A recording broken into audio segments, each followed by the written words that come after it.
Don't lose your way. Your mind, we have to be as one.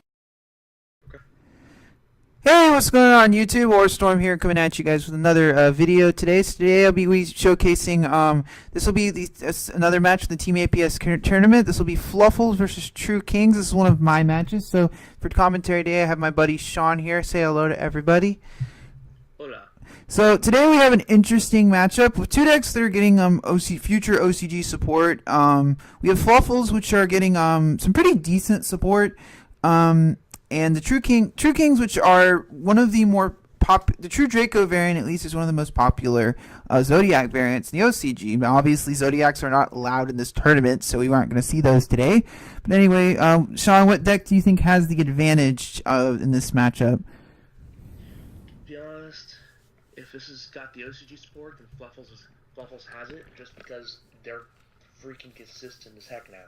Yeah, the deck already has wings, but then you add a pre-prep that basically fixes one of the biggest problems with Fluffals is that sometimes you don't have both combo pieces, and it also means you can play a pretty low count of edge imps. Like, you only need Tane's the best one, but now you don't need to play multiple sabers, which is I think one thing I noticed a lot in testing was I found that you only my ratios probably needed a little bit of work, but I really like the list.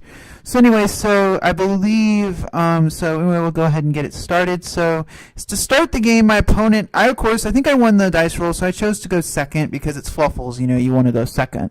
Then I saw I was playing True Kings, and I was like, okay, this is probably not going to be great for me because True Kings have VFD. Now, for those of you watching who've never seen this card, it can be really hard to play around. It's a generic rank 9 that once per turn during either player's turn, it can detach a material, then declare an attribute, and monster's opponent controls that attribute cannot activate their effects, so once it resolves, and they cannot attack. So, and then it has a protection effect. And then if you would destroy monsters to summon a True King or True Draco, you can pop your opponent's monsters instead. So, really good effect, Sean. My thinking. Obviously, this card is going to put me in a problematic situation, is it not? Yeah. They can stop the OTK, and you've got to put up a good enough defense to kind of hold the thing at bay. Yeah, which is one thing I think I did misplay a little bit in my turn 1. So I went to turn 2. So I'm thinking.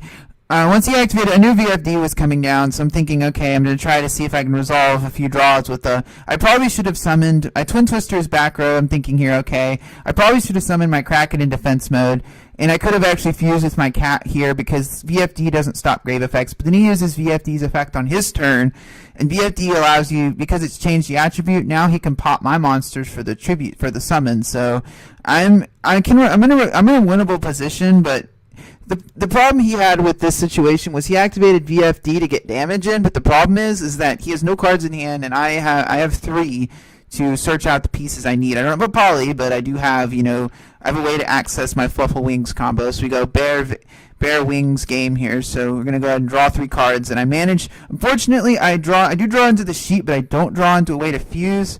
So my play was decided, I'm going to bounce sheet, summon chain, and then if he runs over my chain, I get to search the piece I need to win the game from here. So he attacks into my chain, thankfully, so it allows me to unbrick my hand, and then he searches, I'm able to search a Bright for Patchwork, which we're going to talk a little bit about this card. This thing is nuts. Yeah, it's a pre-prep for Fluffals, so it's add 1 poly and 1 edge imp from monster from your deck to your hand. You can only activate 1 per turn, obviously. So first off, it's a Frightful card, which means you can search it with chain, it's a searchable pre-prep, which is pretty crazy. It's a +1. If you are willing to banish 10 cards from the top of their deck to draw 2 cards that go +1, this card's pretty decent. So once I knew that, I pretty much knew from here I would be able to put enough damage online to go for game. So I go ahead and activate Penguin. Penguin summons Dog. Dog searches Wings, just in case I happen to have access to the toy vendor this turn. So I go ahead and activate. Cat is probably, honestly, I will say before I go any further, Cat, I still play Cat and Rabbit. I feel like the Cat in particular is one of the best ones because it allows you, recycling poly is really important. So he gets to trigger his VFD, his effect of his True King, but it's not really going to matter because I'm going to put enough damage online to end the game. So I go in Fusion Recovery here, and I think I activate Kraken's effect to send his monster, so it won't get the Grave effect. because it's sense, and then pretty much that's game over from there. Pretty swift. That. Free swift OTK, if I do say so myself. How much damage is that on board? That's like. That's easily 10. That's like I'm pretty bad at math, but that's at least 10k online of damage. That is 11,300. That's a lot of damage. That's enough to power through two upstarts. Oh my god. All right, so we went into game 2, and obviously he's thinking he lets me go first. So I'm thinking when I go first, there's 2 cards. Looking at my extra deck, there's 3 cards I want to pull out. I want to pull Toad out with Bahamut Shark, but I don't have access to the instant fusion.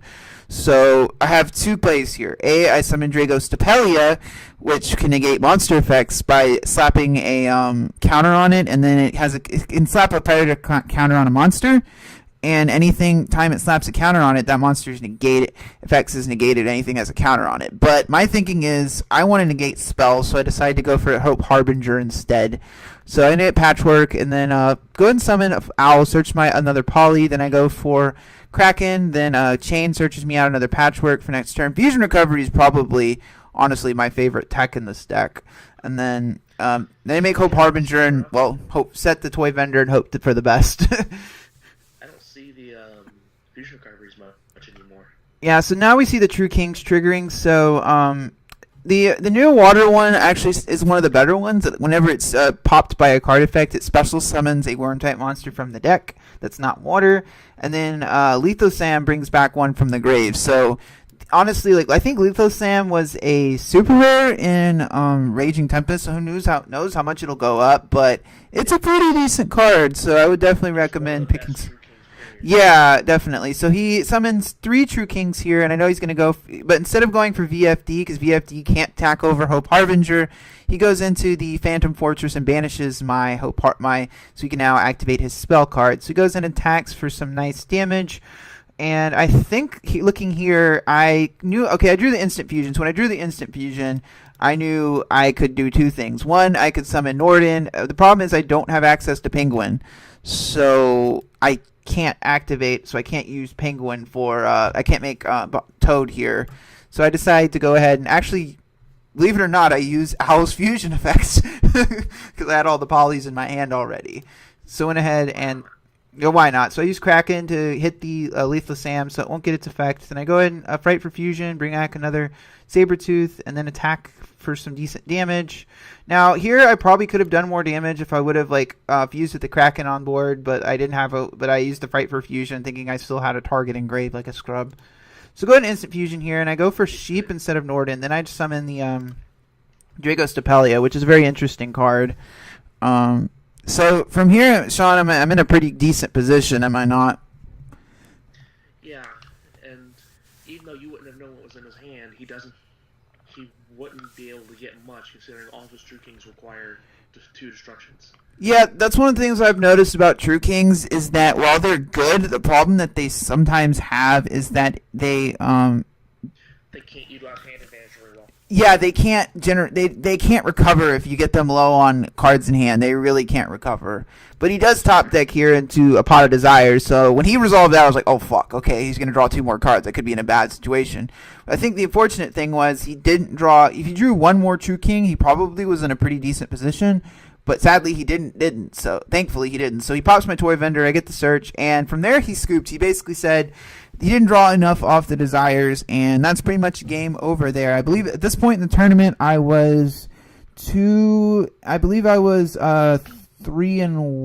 believe. I think I'd lost 1, and then I won my last 2. So at this point, I was actually doing pretty decent in the tournament. But about comes to the end of the video, guys. When you guys do think on the comment section below, I'll have more matches in the tournament, and Sean and I are going to go ahead and sign out. See you guys later.